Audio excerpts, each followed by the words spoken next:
kita janganlah melakukan perkara yang boleh menimbulkan fitnah. Seperti mana kita tengok pada hari ini, orang menyanyi lagu tersebut sambil menayangkan dada.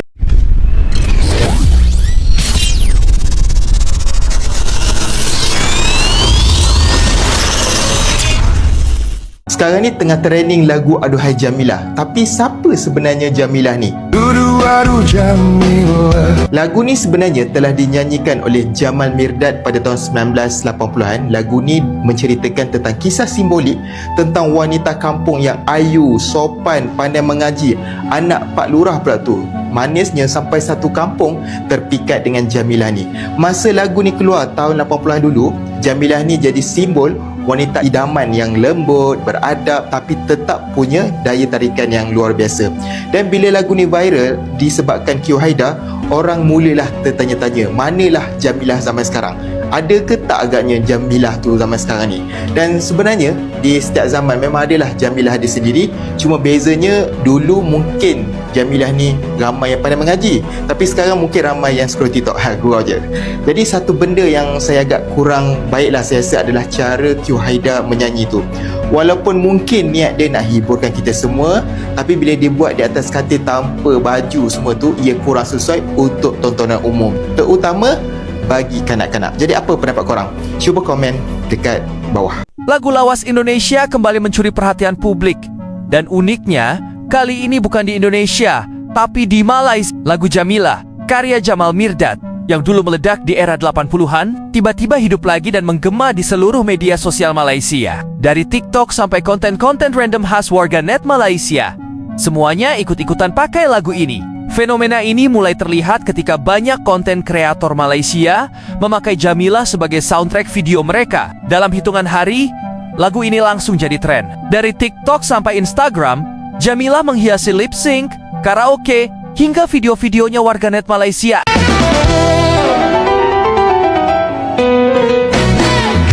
Aduh Jamilah, gadis ayu anak Pak Lurah, aduh manisnya. Assalamualaikum.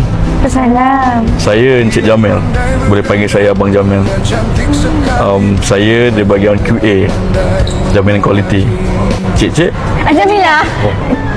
Wow. Jamilah. Jom.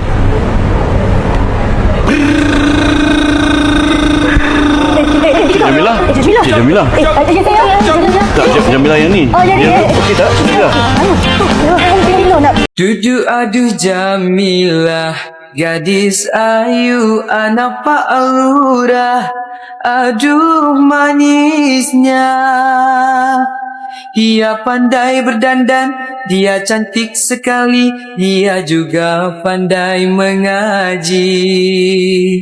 Duduk aduh Jamilah, tiap pagi pergi ke kali, rajin sekali.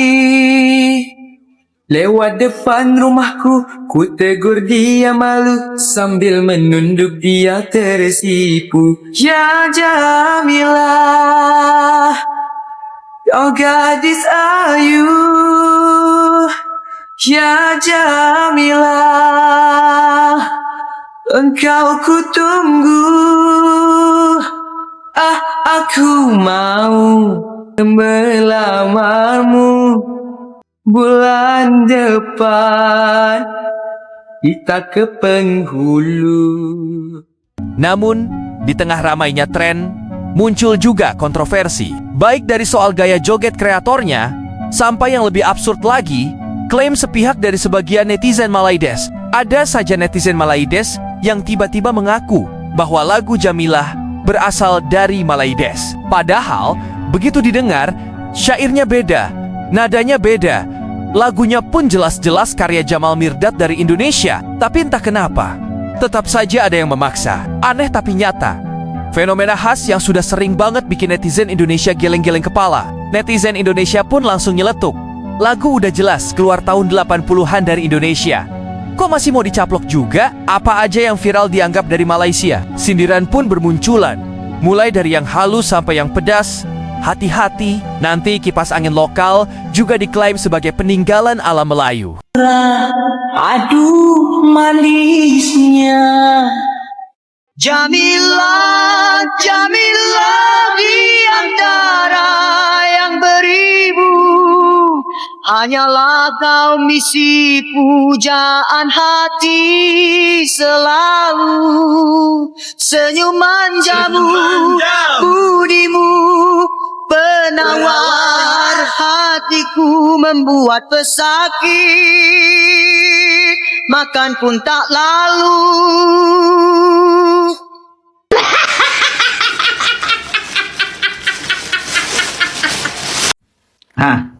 Trend lagu Jamilah dah habis dah?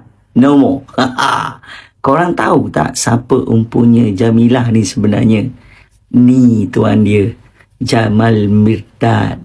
Di era zaman 80-an memang famous dekat Indonesia. So tak payah nak claim siapa-siapa. Ni dia, Jamal Mirdad ni. Lagu Jamilah yang dinyanyi, yang duk viral tu bukan original. Nanti kita dengar lagu original ni lagu original Jamilah, lain sikit. Anyway, siapa-siapa yang nak buat trend Jamilah tu belum terlewat, masih FYP apa tengok. Ayu, beg kuning pun boleh guna tau. Ramai dah FYP besar boleh tengok. Cuba, jangan tak cuba. Aduh Jamilah, gadis ayu anak Pak Lurah. Aduh manisnya. Duduk aduh Jamilah, gadis ayu anak Pak Lurah. Aduh manisnya. Dia pandai berdandan, dia cantik sekali, dia juga pandai mengaji. Saya nak buat teguran sedikit berkenaan dengan trend lagu Jamilah. Kerana lagu Jamilah sekarang begitu rancak sekali. Ramai orang influencer dan sebagainya yang buat video berkenaan dengan sambil menyanyi lagu Jamilah tersebut. Ingat, kita janganlah melakukan perkara yang boleh menimbulkan fitnah. Seperti mana kita tengok pada hari ini, orang menyanyi lagu tersebut sambil menayangkan dada dia. Ingat, perkara tersebut telah membuka fitnah dan menyebabkan ramai orang-orang lain juga tiru gaya tersebut, tiru cara kita tersebut. Ingat, Nabi SAW sabda, "Man dalla 'alal khair kafa'ili, wa man dalla 'ala syarr kafa'ili." Barang siapa yang menunjuk ke arah kebaikan, maka dia akan dapat seperti itu juga pahala. Dan barang siapa yang menunjukkan keburukan, maka dia akan dapat setimpal itu juga balasan dosa. Gunakanlah bakat dan trend semasa untuk kita sebarkan dakwah ilmu dan akhlak yang mulia. Jangan kita gunakan trend dan bakat kita untuk membuka fitnah. Ingat, apa yang kita lakukan hari ini akan dipertanggungjawabkan di hadapan Allah di yaumil qiyamah kelak. Apapun perdebatan yang muncul, satu hal tetap nyata. Musik Indonesia punya pengaruh besar di Asia Tenggara, termasuk di Malaides. Baik lagu baru maupun lagu lawas, semuanya tetap punya tempat tersendiri di hati masyarakat di sana. Jamilah hanyalah salah satu bukti bagaimana karya musisi Indonesia mampu menembus batas waktu, lintas generasi, dan lintas budaya. Di tengah gempuran musik modern, bangkitnya kembali lagu Jamilah menunjukkan bahwa lagu lawas pun bisa bersinar lagi kalau momennya pas. Jadi kalau kamu belum dengar lagu legendaris ini, coba deh putar lagi Jamilah karya Jamal Mirdad. Nuansa klasiknya dijamin bikin nostalgia.